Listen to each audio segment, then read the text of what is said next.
Here's an iPhone trick that'll show you how to get the best deals on vacations, hotels, and flights all right from your iPhone. Now, the companies state that they do use cookies, so they know if you go to their site multiple times, but they say that the raise in prices it's all based on supply and demand.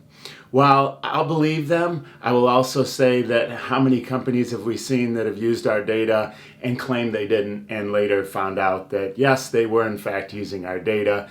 So just to be safe, here's a little iPhone trick that you can use to ensure that they don't know that you're coming back over and over. So grab your iPhone and let's jump into it.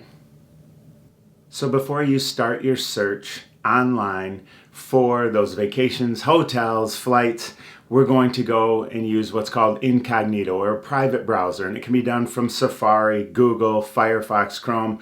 All you do is hold down on the app, and when you do that, you'll see right there, new private tab. You're going to click that in order to do your search. Same if you hold down on Google, it'll ask you if you want an incognito search.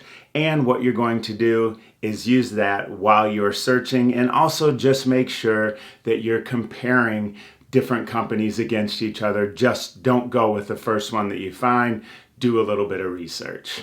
I hope this video helps you get the best prices. As always, thanks for watching, and I'd love it if you hit that subscribe and bell notification, and I will see you in the next video. Make it a great day.